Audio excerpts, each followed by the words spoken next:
Greetings, everyone, and welcome to another edition of Create Yourself Imagery, Intimacy, Innovation, a place where people from all walks of life and various backgrounds come to share their transformative personal and professional stories of confidence, clarity, restoration, empowerment. They are here to provide their local tools, resources, and shares with us, our listening community. And we are so excited about our next guest. So if you are ready to transition, transform, and thrive, this is the podcast for you. I'm your host, Joyce Kyles, your local global speaker, trainer, author, and coach. And today I have the privilege of being able to present to some and introduce to others none other than this week's guest. You all know I get really excited about my guests because I have an opportunity to really delve deeper into their backgrounds and learn more about their journeys and how they arrived at the places that they are and still get going. And this week's guest is no exception. I am excited to share with you. Let me just give you just a little bit, a little taste to tell you a little bit about who she is. What I love most is her mission. But of all the things, she's an inspirational speaker, a podcast host. She's a philanthropist, a contributor to two, not one, but two Amazon bestsellers. She's a small group Bible study coach. But I love her mission. Her mission is freeing up time for life's more important moments. So we're going to just jump right on into it. Let me present to some, introduce to others, none other than this week's guest, business consultant and virtual assistance agency owner, Renee Hastings. Renee, welcome to the show. Thank you, Joyce. It is such a pleasure to be here today. Well, thank you for saying yes to me and my listening audience. We always enjoy having guests such as yourself join us. I had an opportunity, of course, to just really dig deeper into your background and journey. And then you and I have talked previously leading up to today's podcast. So I want to give a shout out to my husband, Jason, because he introduced us and he just knew that we would hit it off. And I genuinely believe that we did. So let's just jump right on into what our podcast time together is going to be about. Please tell our listening audience a bit about your Create Yourself journey. How did you get to this space of doing what it is that you love to do? Wow. Well, first of all, I have to echo your sentiments and thank Jason for the introduction because it truly is. I feel like we're two peas in a pod. I do too. I do too. Thank you. So, Joyce, my journey started, I'm going to say, way back when my grandfather actually moved the family from the South in America to an Amish community in Wisconsin. Wow. Now, for your listening audience and those that can't see me, I'm a Black woman. My grandfather was a Black man. Our whole family is Black. And to move us to an Amish community in Wisconsin, you can only imagine. There were not many, I would say many of us, there were none of us. If you saw another Black person, they were family, literally. So my grandfather instilled in us a very strong work ethic because he wanted everyone in that community to have a great experience with people who look like us. And so we were honest, dependable, reliable. In that community, even still today, people make a deal with a handshake. You can trust it because of the honesty. And it was from that place where I was raised that I saw my grandfather model what hard work looked like, what a work ethic looked like for us kids, for his own kids, for us grandkids. We knew what hard work looked like, and we just embraced it and recognized it as something that was just a norm, not an exception. It was something that was just expected because you were a member of this family. And because you are a member of this family, you needed to represent the family well in all things. So that was my foundation. There was no challenging the status quo. That was it. Okay. And so my mother, once she left, my mom was a single mom, and she ended up leaving the farm, and we long after many moves ended up settling in Madison, Wisconsin, where I where she introduced me to the Summer Youth Employment Program. So there was a program that the city of Madison had that gave young people an opportunity to identify their natural gifts and give them job opportunities before they were qualified to go to work. Okay. Like so before they could get work permits. There was a special program. And so my first assignment was at the Madison Urban League. And at the Madison Urban League, I went there. They took me to this room that was piled high and deep as far as you could see with books. Books on top of books on top of books. And my job by the end of summer was to have all those books organized, categorized, logged and labeled, and situated in such a way that anyone could find any book anywhere. Okay. And so I did it. And so I discovered that I had a natural gift for organizing and a natural desire and joy that I got when I got to put things in categories and subcategories and subcategories. And so that would end up translating later into electronic filing or categories and organizing and that sort of thing. But when I was at the Urban League working on this program, this project for them, I was 12 years old. And so this was something that I discovered early that Okay. just came naturally. The next year, they placed me at Norrell Temporary Services, which was a temporary employment agency. I'm not even sure if it still exists anymore. But the franchise owner operator was a Black woman. And my job was to hand out the paperwork to the applicants who were coming in looking for jobs and then key it all into the computer. And with the clickety clack of all the keys, every time I'm typing on this keyboard, it just resonates with my spirit. And I just start to think, this is such important work because we're getting jobs for people. And the people, the men, mostly, I don't know why it was mostly men that came in, but I was like, they're going to be able to take care of their families and their families are going to be healthy and well. And it's a good thing. I said, and so I made this inner vow. I said, one day I'm going to own my own business, or one day I'm going to run an office, is what I said. And so, and I was 13 making these inner vows. I was determined. I was like, this is good work. This is a good thing that we're doing.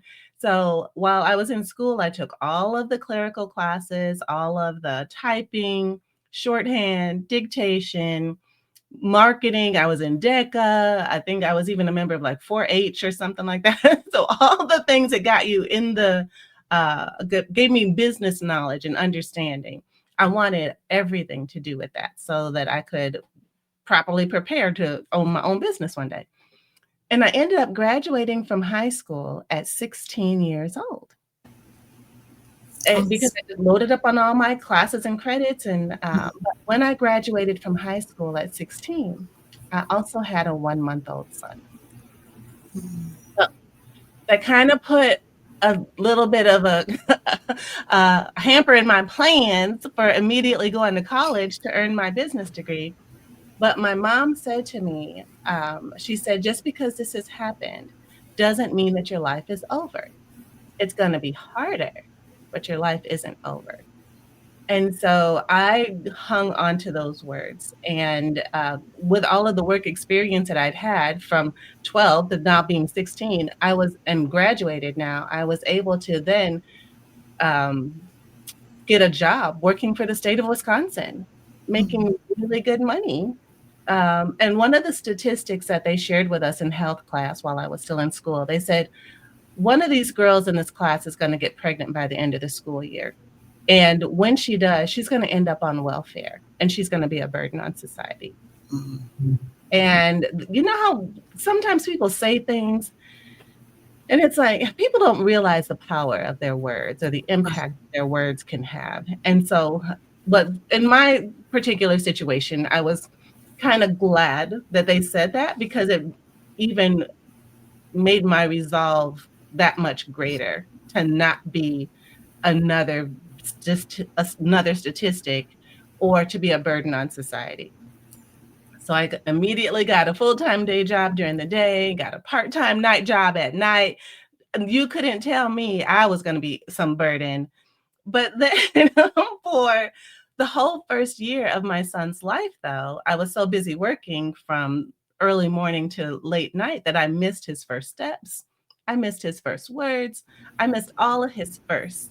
And Mm. by this time, I married his father, and I was like, you know what? You're the man of this house. You're supposed to go to work. You go and take care of us. I'm going to stay home. Well, Joyce, we ended up on welfare. Mm. Wow. Wow. Wow. Okay. So, long story short, it's from that place of not using the system as a lifestyle, but still being very determined to make it on my own and to take care of our family and that sort of thing, that I just dove headfirst when I realized the situation we were in, living in Section 8 housing and all that, and on food stamps and all the things. I was like, this is not for me. This is not my life.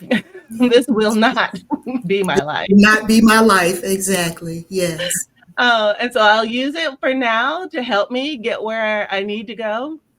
Because when you're in a low income type situation, you're eligible for programs to help benefit you and That's to right. help grow you professionally and personally, help you be a good parent, help you be a good employee, learn different things that Mm-hmm. you wouldn't qualify for were you not low income. So, Mm-hmm. so even, and that's the first time I've ever shared that part. I still think that what might look like something bad ends up turning out to be for your good. Sure.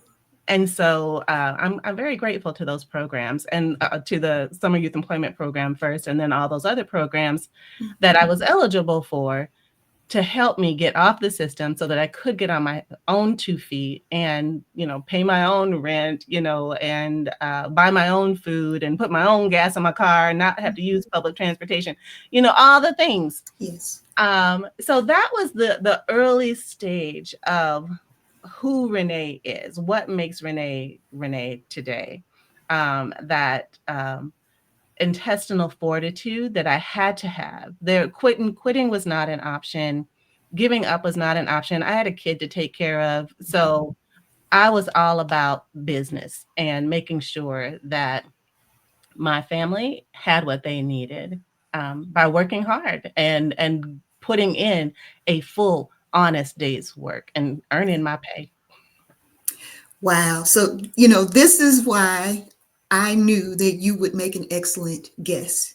I thank you for sharing those pieces of yourself, especially the pieces that you said you hadn't shared previously, because I think they're all relevant. They're all so important. They're parts of our journey. And I feel like we share them at the times that we're supposed to share them and in the spaces that we're supposed to share them.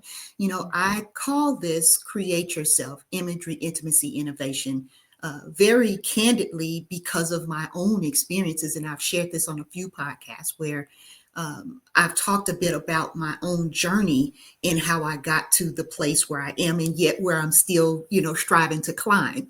And Mhm. so with you sharing what you did and us having such similarities, I shared with you that, my child at 17 and, I'm going into my senior year of high school, having done all these things leading up to, because I had a different plan and a path for my life as well. Um, I'd been teaching and speaking at church and doing blackboard demonstrations and, teaching the congregation before the pastor would get up to talk at 12, 13, 14 years old. And then all these different things being involved in school leading up to what I thought was supposed to be my plan. And then another plan happened. So you sharing that so candidly and me knowing like all the wonderful things that you do now is why Create Yourself exists, because there is a woman who is listening right now. It's a gentleman too, but there is a woman who looks like you, who wants to do, be, and have things, and they may feel stuck.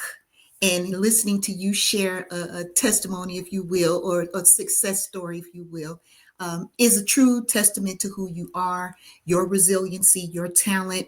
And the other thing I want to mention before I go into a different series of questions is the fact that you started early with this. You recognized a joy early on and was able to take those skill sets very early on and turn them into the work that you do now, which is why I love your mission, freeing up time for life's more important moments. You talked about that with your son. And so I'm sure that that was an inspiration behind that mission. So, with that, please share with us your business, what you do, the joys in it, and if that mission, did come as a result of the relationship with your son and wanting to be there for him.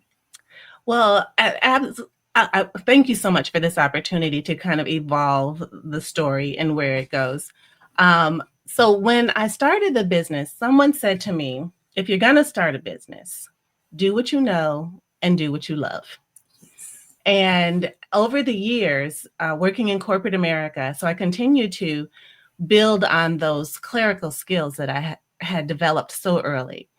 And I was started, working at companies as the administrative assistant, then the executive assistant to the director, and then the executive assistant to the vice president, and then the senior executive assistant to the CEO, and then, finally the executive assistant to the presidents and CEOs of Fortune 100 and Fortune 500 companies. So over the years, the skills set just continue to grow, and the skills that are needed to be the gatekeeper of someone else's life continue to grow. Sure. And I just had such a passion and a joy for being that partner to that executive and knowing what they needed before they even knew what they needed, and having it there for them so they didn't even have to ask. And it was seeing these leaders work so hard, those that didn't have assistants. And they're in the office when I get there. They're in the office when I leave. And they're, I know they have families. I know they have, their kids have games. And I'm hearing the conversations. Sorry, I can't be there, but mom will be there. And those things, those moments matter to children. Having their parent present matters. And so when I know that we are providing a service that helps business owners, parents be able to be there for their children, it really is a very rewarding type of work. And it almost feels like a ministry, being able to serve our clients in this way. One of our clients, actually, she was a solopreneur, and her name is Katie. I'm going to quit calling her she. Her name is Katie. And she is the owner of an IT company. She inherited it from her grandparents, her parents, and was very successful. But she was wearing all the hats. She was the marketing person, the HR person, the payroll person, the a business development person. She was doing everything by herself, training all the team members to implement all of the different IT programs that they were doing in their different accounts. Mm-hmm. She was tired. She was exhausted. And we had worked together in the past. And when I mentioned on LinkedIn that I was starting this business, she said, I might need to reach out to you and, find out more. And so she said to me in one of our first meetings, she said, if you guys could just take payroll off of my hands. She said, right now, our process is so manual. I keep track of the hours of the team members on Excel spreadsheets. I have to chase them down for hours. It's so manual. And then once I put it in this spreadsheet, it's got to get put into a different system. And that system eventually, then I have to make sure all the hours are correct. And it was very labor intensive and just overwhelming. Sure. She said, if you could just do something with this, you need to automate it, whatever you need to do. I just don't want to do this anymore. Mhm. And so we did it. We did the first payroll run just using her current system so we could get an understanding of what her current state looked like. Mhm. And when she was able to run payroll with the press of one button, she just double checked the information, pressed a button, and payroll was run. She literally spent a few minutes doing payroll instead of hours and hours and hours. She looked at me, Joyce, with tears in her eyes. And she said, I can't believe I've been doing this by myself for so long. And you guys were here the whole time. Mm. And she just shook her head and she just said, thank you. Thank you. And you could just see the weight falling off of her. And I just felt so good. I was like, thank you, Lord. Thank you for using me to make her life better. Mhm, You know what I mhm, mean? It mhm. just was so, so, so rewarding. And we get to do that all day, every day for our clients. And it's truly meaningful work. And like it was back then when I was a kid, it's still to this day sparks my eyes. I get sparkles in my eyes and my eyes just light up. But at the idea of being able to make somebody else's life better by offering this. Well, that definitely speaks to your credibility of not just doing it, but doing it in a way that is actually resonating with your clients, a way that makes them feel good about what they're doing. You are doing the work that you have been called and purposed to do, and when you're doing that, it is a bit of a ministry, if you will. It is definitely servant leadership. It's just in the for-profit space, and there Yeah. and that is the best of both worlds to me. So hearing you share that, because look, who does not need, let's just be very candid, who does not need more time freed up from their business to Right. be able to enjoy life? Who wants to just work for the sake of working? Yeah. My father said many years ago, he was talking to my brother, and I can share this little bit of the story anyway, but my brother worked so hard. I have several, but I'm referencing the oldest one in particular, Mhm. because he's been working since, oh goodness, 8, 9, 10, like he's always been doing something, just always. Graduated from high school and immediately went off to the Navy. Like he graduated that Friday and joined the Navy. He was doing his swearing in that Tuesday. Like he's always, always, always. And he just retired from the not police academy, from the police force in Jacksonville. So after serving 20 plus years, so I'm so proud of him, so Wow. proud of him. And he just retired. But Wow. in between, being in the military, in between, going off to school and becoming a police officer and all the other things he's done in between, I remember very candidly my father sharing with him that, I'm so proud of you, son, but I want you to stop sometime and smell the roses. Mm. I have never forgotten it. I'm sure he remembers it. Mhm. And so I'm so happy that he's in a place now where he is, truly just stopping to smell the roses. Now, keep in mind, though, he works hard, but he plays hard too. He and his wife and their children. So yeah, let me be clear. He does, but it took a while to get to that.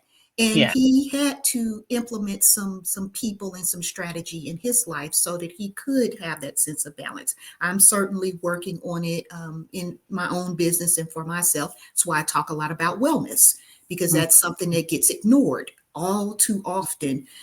We're always showing up for everyone else and not ourselves. So I do feel that we are kindred spirits in that way. We do it in different ways, but the goal is still the same: to enjoy life, what it means to live. So those are gratifying things. Yeah. I Yeah. want you to share. Before we move on, I first Mhm. of all want to thank your brother for his service. Ah, yes, thank you. And I wanted to share that I equate someone getting an assistant to self care. That's good. It's good. Yes. Because when you do that, you're able to delegate so many things to your assistant. And when you can delegate things to your assistant, you lighten your load, which frees up your space and capacity for bringing on more of the things that move the needle or make the most difference to your business, because you're not over here in the weeds where you don't belong. Yes. Exactly, exactly. And I think that, you know what, that is wonderful, because that was actually the segment that segments me into what I was just about to ask you. And that is, and you kind of already answered some of it, but definitely expound if you have an additional thought. And that is, we talked about everything that's gratifying about this work, but what is it about it that you wish people did pay a bit more attention to, that would help them to move the needle a little forward, especially given the work that you do? Yeah. So some people, so delegation is so important. I'm a strong proponent of delegation because, of course, that's the core of our business. We fill that space that people, where people have that need to share more of themselves. But one of the things that I've discovered, and it started with myself, Mm. is that some people find it difficult to delegate. And they find it difficult to delegate for a number of reasons. But in my case, after I did some self-analysis, I had to get all aware, self-aware of Mm-hmm. all my stuff. It was fear. Fear was at the core of it. Fear of losing control. Fear of I was a perfectionist. I was afraid someone couldn't do it as well as me. There's just all this trepidation about sharing my life with someone else, Mm-hmm. letting them in to see all my things, you know. Yeah. Yeah. I didn't realize that it was a challenge for me until I actually got in the situation where I got my own assistant after Okay. burning the candle at both ends, working a full-time day job in the corporate America and running this business in the evenings and doing this month after month after month, and it taking its toll on my health. Before it took a complete toll on my health, I got an assistant, and my own first virtual assistant. Her name is Ashley. And when it came time for me to give Ashley things to do, I got all nervous and shaky, and my hands were quivering. And I was like, what is wrong with me? Something is wrong with me. And then that's when I had to go through all of this, counsel and like talking to my community of friends who were so supportive about what was happening in my life. And I was like, y'all, why is it hard for me to delegate? This is what I do for other people. How come I can't do the same thing? And so through them and lots of prayer and God working on me, I was able to now empathize with other clients who are going through the same thing that I went through. But trust and believe, I just felt the fear and did it anyway, because I knew it was what was in the best interest of our business and for me personally. If I was ever going to get out of the weeds, I was going to have to be able to give those tasks to other people for them to do so that I could work on the business instead of in the business. Yes. Oh, So I love that. yeah, so that was a whole a time of self-discovery. It was not always fun, but I'm glad I did it. I'm glad I fought through the fear. I went through the valley, and I still came out on the other side without the smell of smoke. All right. And just so much better for it. And so that's what I would encourage people to do is that, um, first of all, recognize that you're worthy of being served.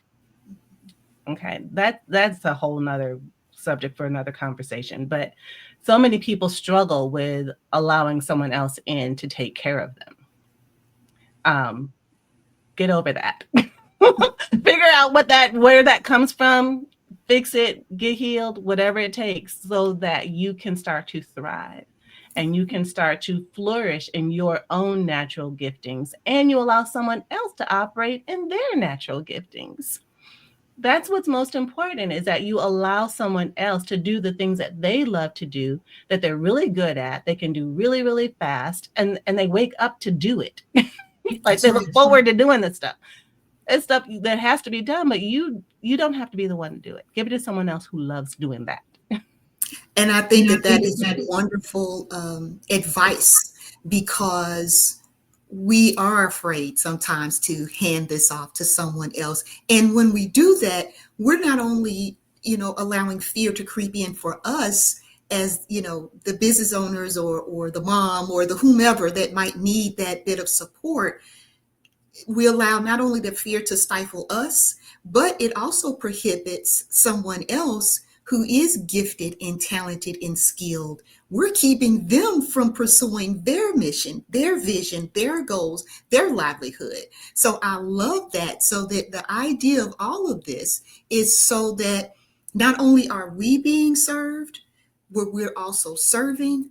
It's a give and take. It's the reciprocity. It is everyone being able to fulfill their goals, their dreams, their mission, and rest. Yeah. Get some much needed rest, So 100. we don't want to stop anyone from receiving their blessings by being fearful. Right. For And I call it being a robber. If mm, you don't let someone else operate in their gifts, you are robbing them of that opportunity. Don't be a robber. that's right. Okay, so that is a good way for us to close out our segment.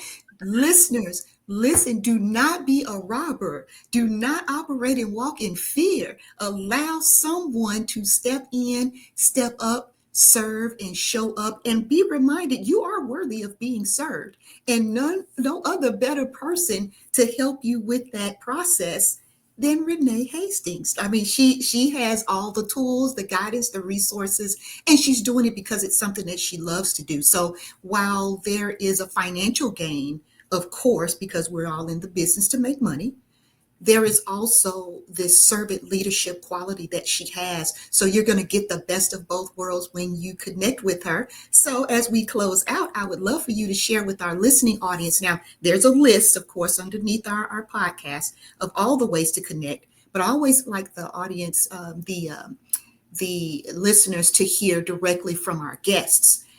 Where is the best places and spaces to connect with you for the best quality experience? So one of the best places, I'm on LinkedIn every single day. And also I want people to understand too that as this business grew, it was no longer me serving the clients. The team continued to grow. We were able to scale. Once I got my first assistant, it was on. All right. And so actually, who was my first virtual assistant is now our business operations manager. Wonderful. And she oversees a team of success coaches who oversee a team of virtual assistants. And this team is easily embedded into your operation to take over and help alleviate all that back office work and those processes and those systems. Put systems in place if you don't have them, so that to free you up to do the things that you're funded to do as a founder of a business. So if anyone wants more information about whether or not they're ready for an assistant, or what they can do with an assistant, they can text the letters VA now, so VANOW, to 1-866-943-3591. And they'll get a little freebie that will help them understand what they need to do and how they can make it happen, and make it happen today. We're getting ready to start and go into 2026. There is no time like the present to get your affairs in order so you can hit the ground running January 1. All right. You heard it directly from her. She leads a team, a dynamic team at that. So I say, don't wait. Don't do it now. Do it right now. Reach out to Renee Hastings and let's jumpstart. This is already December. Let's go ahead and jumpstart so that we can get our 2026 in order. Renee, thank you so much for being a guest today on the show. It was a joy. I knew that it would be. Thank you, Joyce. I've had a blast. Thank you. And to our listeners, thank you as always for tuning in, because you know I could not do this show without you. So, as I always say, let's go out and live the life that we desire and deserve. And remember that you can do so at any age. I'm Joyce Kiles. Let's continue to thrive, transition, transform, and let's continue to do it together. Until next time.